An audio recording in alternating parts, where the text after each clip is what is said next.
Salam əziz izləyicilərim, kanalıma xoş gəlmisiniz. Bugünkü videomda hazırlanması çox asan olan, çox dadlı, umaclı piroqun hazırlanmasını sizinlə paylaşıram. Piroqu almalı, kəsmikli, içliklə hazırlayıram. Yumuşaq, dadlı bir piroq alınır.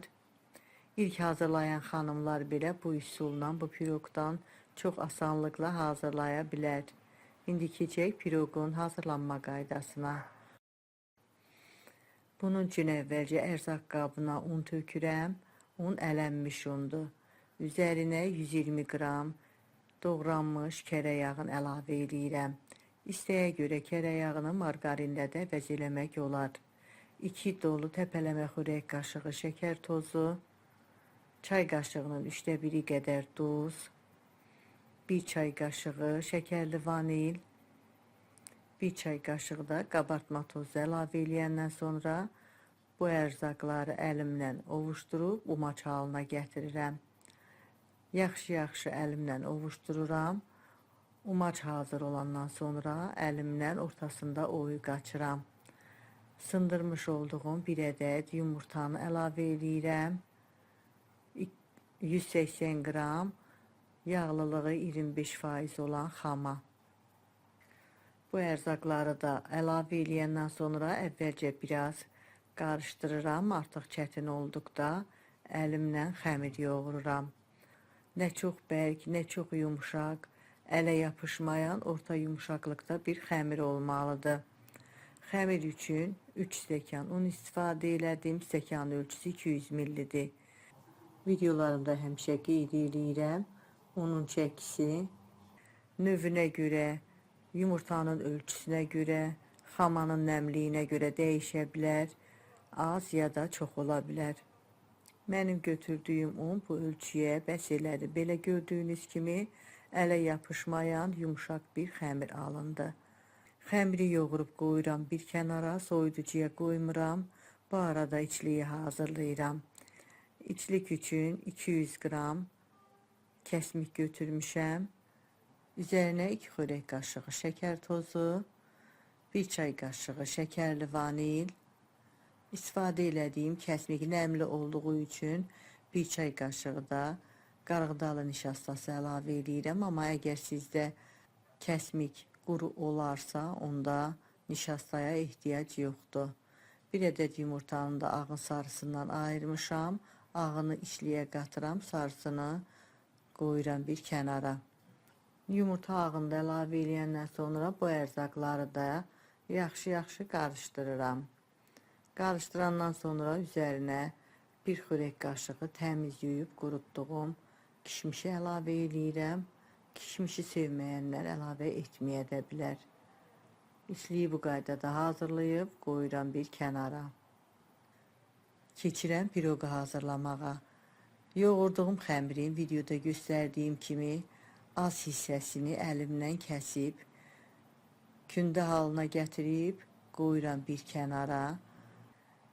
Pişirəcəyim formanın içinə 1 xörək qaşığı qədər bitki yağı əlavə edib formanın içərisini hər yerinə yaxşı yağlayıram. Ayırmış olduğum xəmirin iri parçasını formanın içinə qoyuram. Üstündən bastıraraq formanın içi qədər genişləndirirəm. Videoda göstərdiyim kimi kənarlara doğru genişləndirəndən sonra təxminən 1,5-2 cm qədər yanlardan qaldırıram. Xəmir yumuşaq, yağlı xəmirdir. Ona görə də çox rahatlıqla da istənilən şəkli vermək olur. Əlimlə içində hamarlayandan sonra, bişəndən sonra çox qabarmasın deyə çəngəllə deşikləyirəm. Bu qaydada hazırlayıb qoyuram bir kənara. İçlik almalı, bir də kəsmiklidir. Ona görə götürdüyüm 2 ədəd iri almanı qabığını soyuram. Əgər sizdə almaların ölçüsü xırda olarsa, onda 3 ədəd doğrasanız daha yaxşı olar. Almanın qabığını soyandan sonra içini təmizləyib 2 yerə bölürəm. Əvvəlcə doğrayıb sonra kub şəklində kəsirəm. Hamısını doğrayıb bir qaba yığıram. Xəmirin üstündən doğradığım almaları əlavə edib formaya yayıram.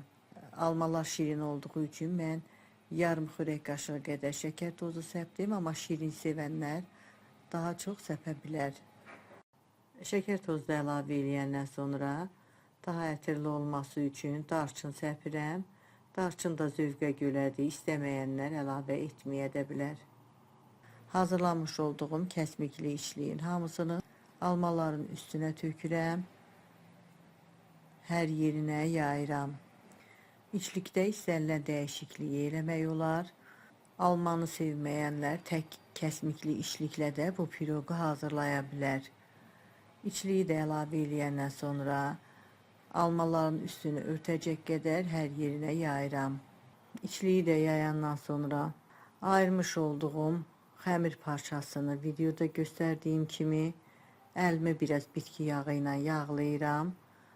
Əl yağlı olanda onda xəmir parçalarını kəsmək daha rahat olur.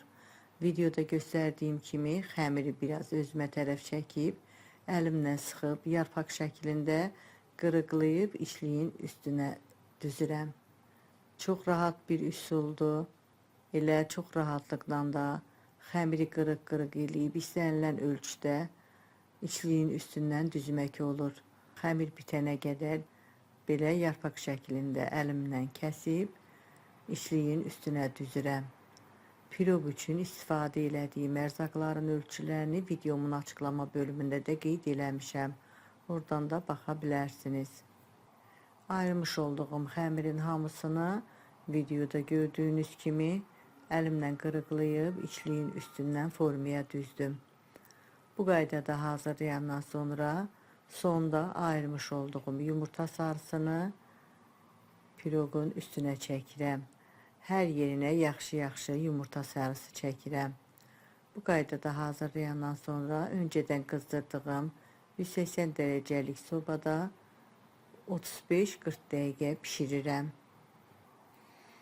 Piroq artıq hazırdır, pişib. Sobadan çıxartmışam, üstü çox yaxşı qızarıb. Çox gözəl piroq alınıb. Formadan da çox rahatlıqla çıxır. Biraz istiliyi çıxandan sonra spatula ilə kənarlardan biraz ayırıram. Onda formadan çox rahatlıqla çıxır. Tez soyması üçün formadan da çıxardıram. Gördüyünüz kimi altı da çox yaxşı pişib, qoyuram qalır, tam soyuyur. Tam soyandan sonra artıq kəsib dadına baxmaq olar. Görünüşü də çox gözəldir, dadı da çox ləzzətli olur. Kəsək görək içərisi necə alınıb.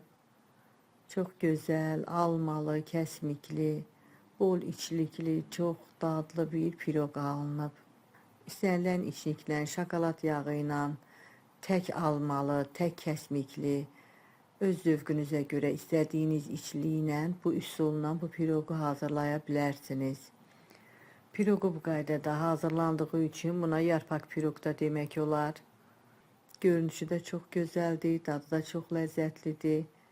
Siz də hazırlayın, əminəm çox xoşunuza gələcək. Hazırlayacaq olan hər kəsə öncədən nuş olsun deyirəm. Videomu sonacan izlədiyiniz üçün sizə öz təşəkkürümü bildirirəm. Əgər bu videomda sizin üçün faydalı oldusa, izlədikdən sonra bəyən düyməsini basmağı, dostlarınızla paylaşmağı, şərh bölümündə öz fikirlərinizi mənimlə bölüşməyi unutmayın. Sağ olun, yeni videolarda görüşənədək.